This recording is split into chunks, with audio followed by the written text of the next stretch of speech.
Hello dear students, education with Poonam ma'am channel में आपका स्वागत है। हमारी जो आरपीएससी एसीएफ है, इसके अंदर इंडियन हिस्ट्री है, उसका कोर्स चल रहा था। आज हम जो टॉपिक लेके आए हैं वो टॉपिक है स्वतंत्रता भारत, यानी स्वतंत्रता के बाद भारत है उसकी स्थिति किस प्रकार उजागर हुई उसके बारे में देखेंगे।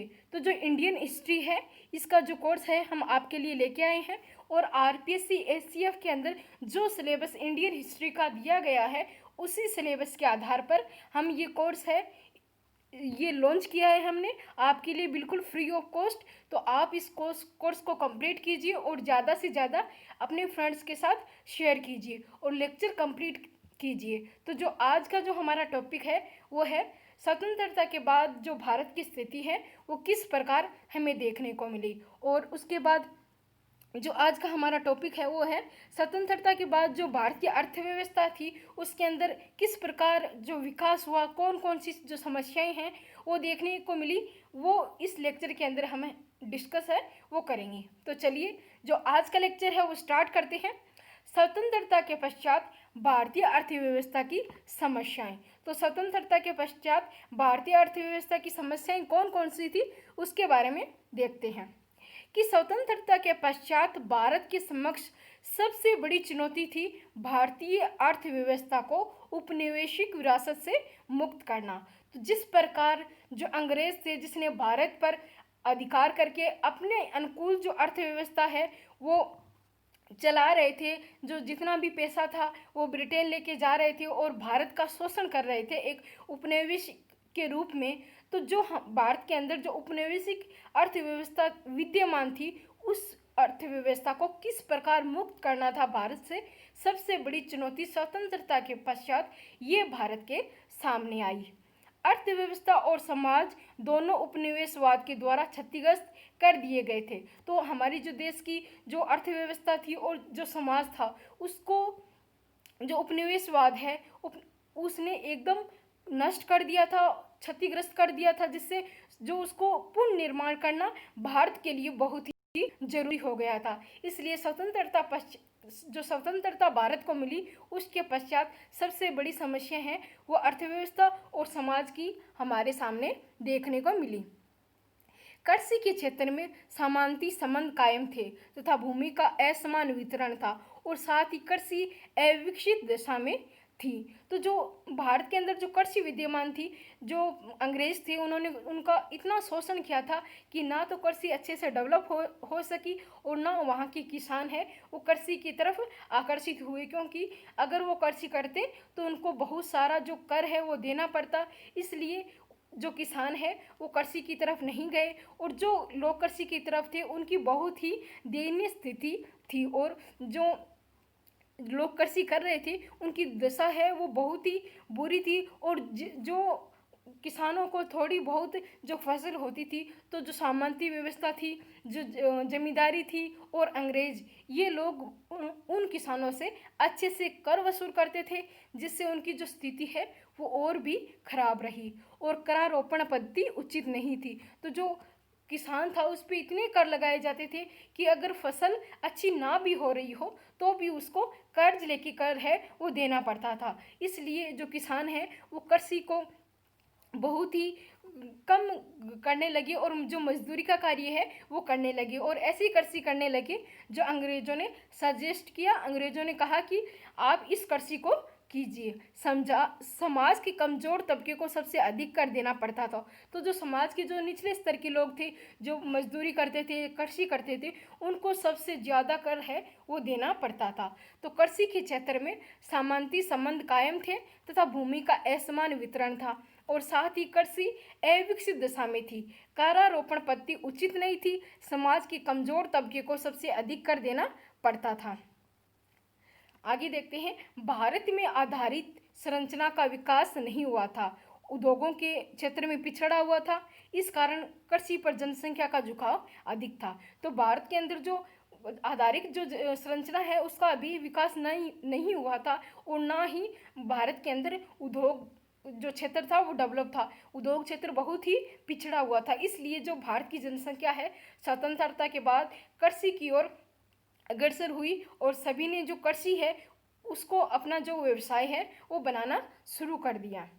अर्थव्यवस्था के विभिन्न क्षेत्रों के बीच तालमेल के अभाव और मेट्रोपॉलिटन अर्थव्यवस्था पर निर्भर होने के कारण विकास को गति नहीं मिली। तो जब भारत को स्वतंत्रता मिली तो भारत के जो विभिन्न क्षेत्र थे उनके बीच जो सरकार है वो अच्छे से तालमेल नहीं बना पाई और ज़्यादातर लोग हैं वो कृषि की तरफ अग्रसर हुए, जिस कारण जो भारत का जो विकास रियल में होना चाहिए था वो नहीं हो पाया।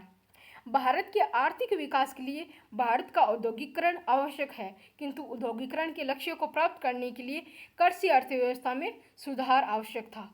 तो भारत को स्वतंत्रता जब मिली तो जो सरकार है उसको औद्योगिक क्रांति लानी चाहिए थी। औद्योगिक क्रांति बहुत ज़रूरी थी, क्योंकि जब किसी देश के अंदर जो औद्योगिक क्रांति चरम सीमा पर होती है तभी उसका जो विकास है वो होता है। और जो औद्योगिक क्रांति है, जब उद्योग देश के अंदर विकसित होंगे, उद्योग अपना विकास करेंगे, देश का विकास करेंगे, तो उसके साथ साथ जो कृषि है उसका भी विकास होना जरूरी है। कृषि अर्थव्यवस्था है उसका विकास होना जरूरी है, क्योंकि जो उद्योगों के अंदर जो निर्माण होगा उसका जो कच्चा माल है वो कृषि से ही प्राप्त होगा। तो भारत के आर्थिक विकास के लिए भारत का औद्योगिकरण आवश्यक है, किंतु औद्योगिकरण के लक्ष्य को प्राप्त करने के लिए कृषि अर्थव्यवस्था में सुधार आवश्यक था। स्वतंत्रता भारत की सरकार ने मिश्रित अर्थव्यवस्था के लक्ष्य को अपनाया, जिसमें सार्वजनिक क्षेत्र एवं निजी क्षेत्र दोनों भागीदारी थी।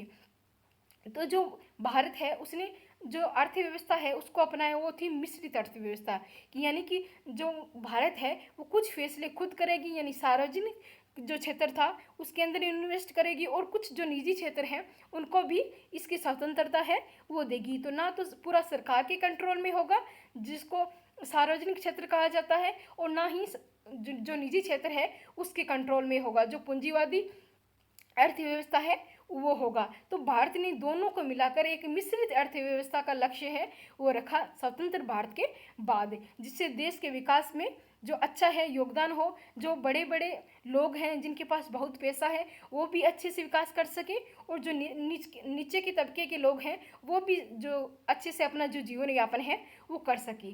तो स्वतंत्र भारत की सरकार ने मिश्रित अर्थव्यवस्था के लक्ष्य को अपनाया, जिसमें सार्वजनिक क्षेत्र एवं निजी क्षेत्र दोनों भागीदारी थी। अब देखते हैं कि जो भारत स्वतंत्र भारत के बाद जो भूमि सुधार है वो किस प्रकार हुआ। तो भारत में कृषि सुधार की प्रक्रिया 2 चरणों में पूरी हुई। प्रथम चरण था 1947 से 60 एवं द्वितीय चरण था 1960 के पश्चात के बाद। प्रथम जो चरण थे उसमें निम्नलिखित कदम उठाए गए। तो ये कदम कौन कौन से थे? भूमि हदबंदी। तो भूमि हदबंदी में क्या था कि 1959 में कांग्रेस ने अपनी बैठक में राज्य सरकारों को भूमि हदबंदी कानून बनाने का निर्देश दिया। फिर 1960 में राज्य सरकारों द्वारा इस दिशा में कदम उठाया, परंतु भूमि हदबंदी संबंधी कानून की कुछ सीमाएं थी। तो जो कांग्रेस है उसने 1959 में एक बैठक बुलाई जिसमें जो भूमि हदबंदी कानून था उसको लागू करने का जो आदेश है वो राज्य सरकारों को दिया, और 1960 में जो राज्य सरकार थे उन्होंने इस कानून को लगाया। लेकिन जो भूमि हदबंदी कानून था उसकी कुछ कमियां थी, जिससे ये कानून है ये अच्छे से लागू नहीं हो सका। तो हदबंदी की सीमा परिवार पर निर्धारित न होकर व्यक्ति पर निर्धारित की गई। तो जो हदबंदी की जो सीमा है वो परिवार पर निर्धारित न होकर व्यक्ति पर निर्धारित की गई। इसके अलावा हदबंदी की सीमा निर्धारण में कई प्रकार की छूट है वो दी गई। उदाहरण के लिए जो बागवानी तथा विशेष प्रकार की भूमि थी उसको हदबंदी की सीमा से अलग रखा गया।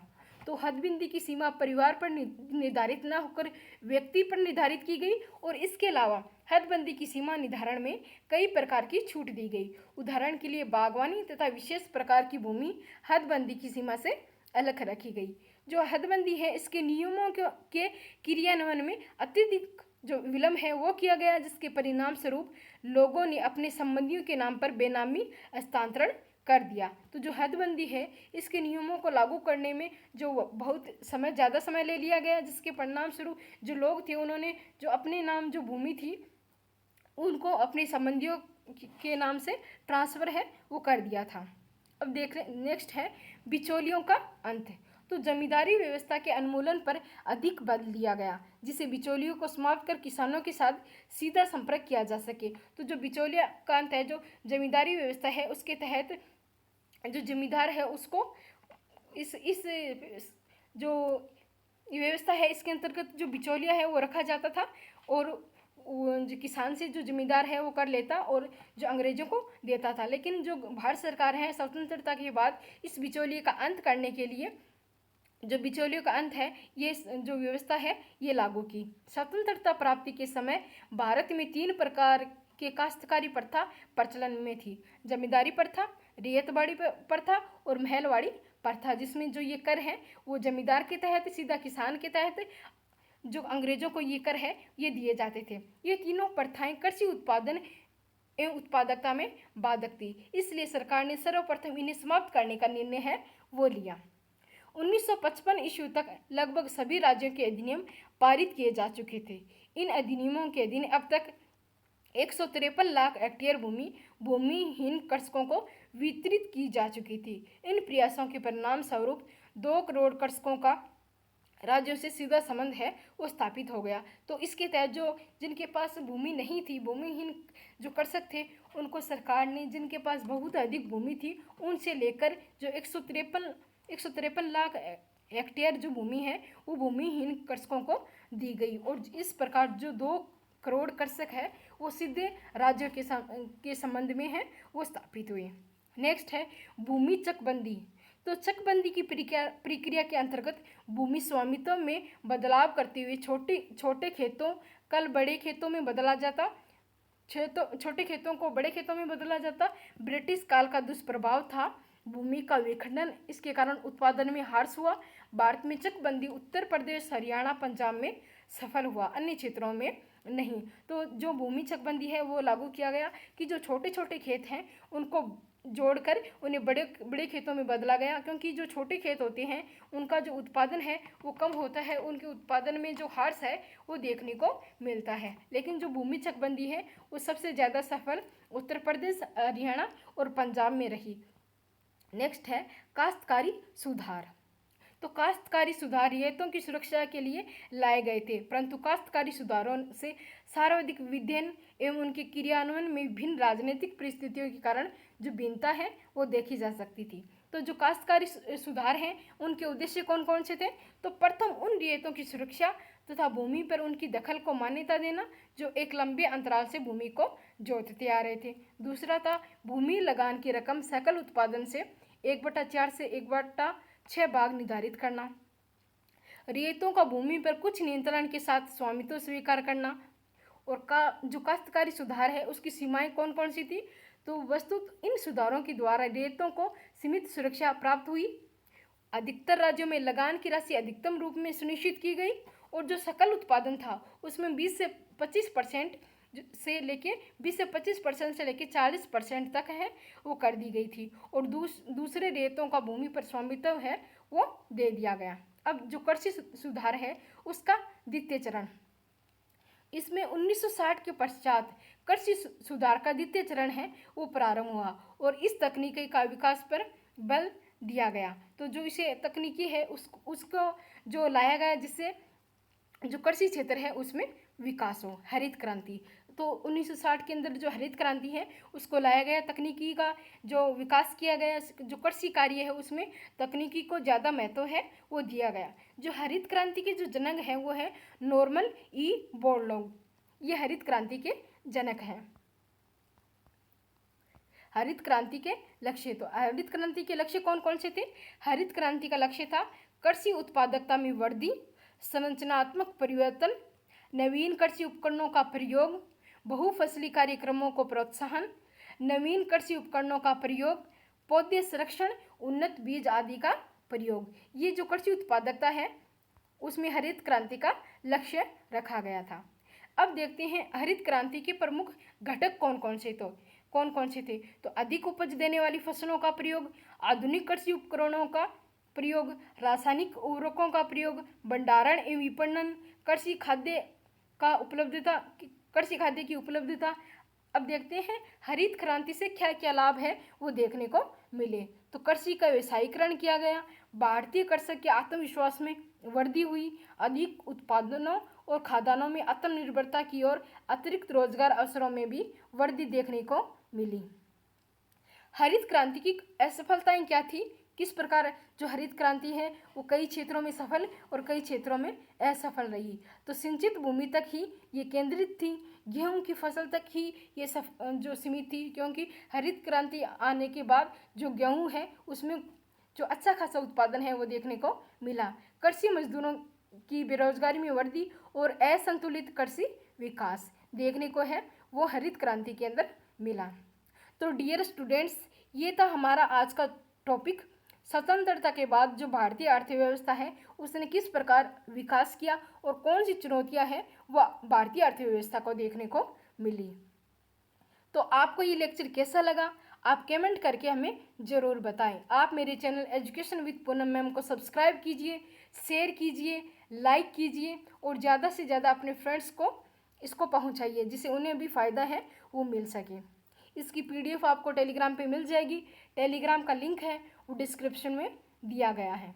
मैं अनअकैडमी पे भी एजुकेटर हूँ, तो आप मुझे अनअकैडमी पे भी फॉलो कीजिए। तो आज के लिए इतना ही। Thank you.